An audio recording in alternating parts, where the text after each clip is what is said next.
The denial of humanness. Is this denial always something easy to identify? Or could it be right under your nose without you being able to see it or smell it? The thing you have to consider when it comes to dehumanization is it's not always deliberate.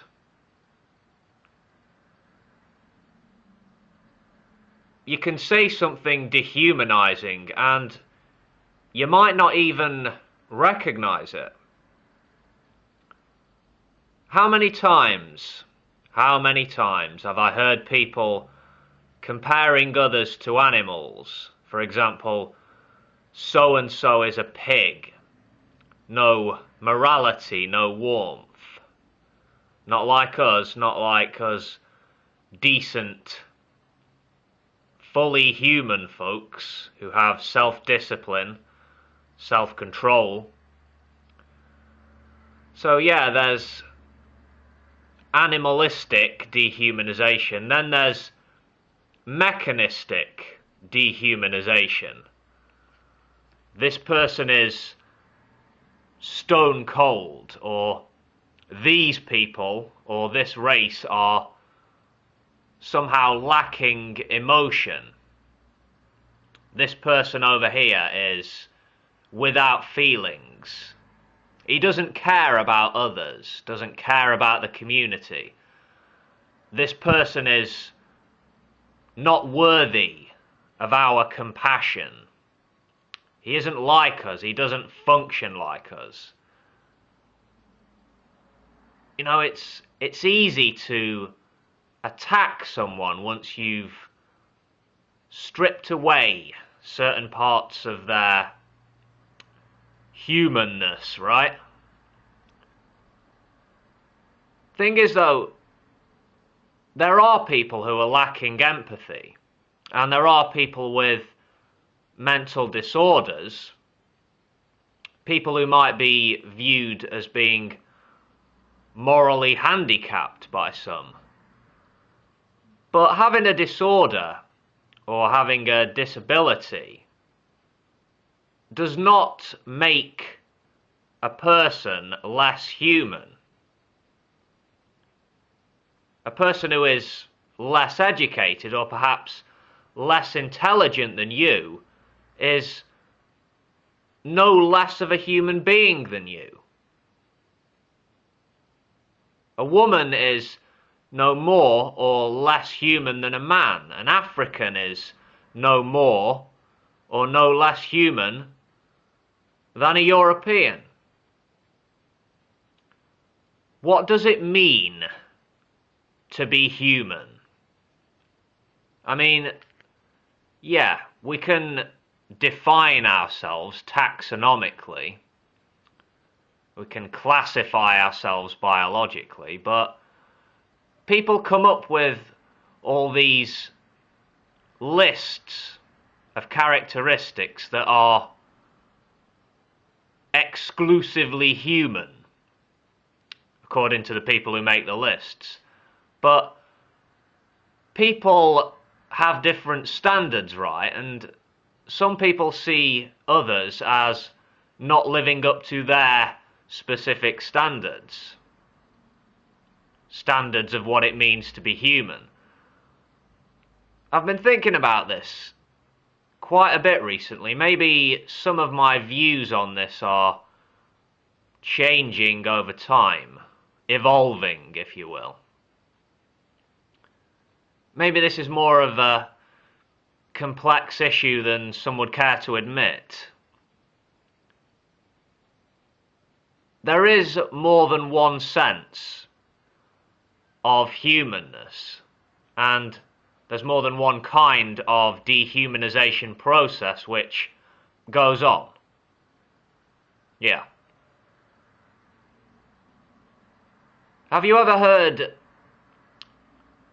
people likened to rodents, likened to vermin?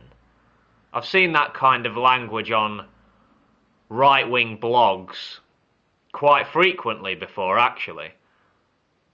And I've heard a particular type of anti-immigration rhetoric with talk of immigrant infestations taking place. Yeah.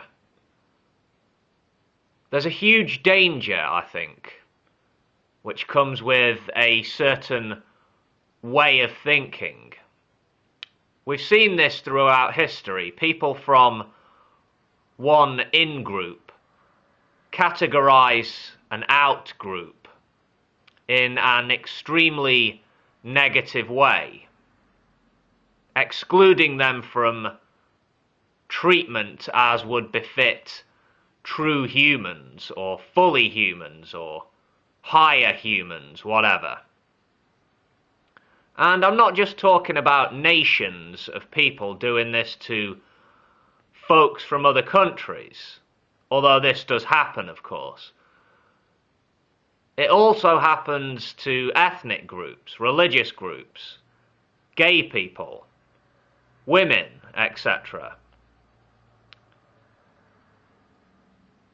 If you subscribe to an ideology that tells you that some people, because of what they are or what they believe, are less human than you, or don't even qualify as human, then perhaps you might want to reconsider your belief system, or reevaluate your loyalties, maybe, for your own good and for the good of others. And I would say,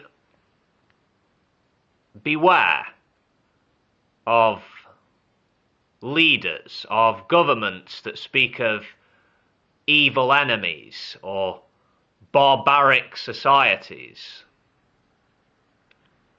Some want to see the world as if it were as simple as good versus evil, the virtuous Dudley Do-Rights on one side and the filthy, villainous lowlives on the other. Do I really need to point out that this is a false view? A human being is always your fellow human being, whatever he or she has done or is alleged to have done.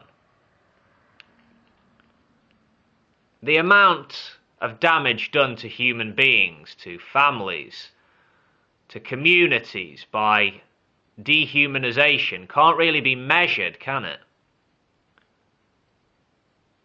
It's always useful, isn't it, though, for the rulers of a war-hungry nation to dehumanize the enemy, dehumanize the other.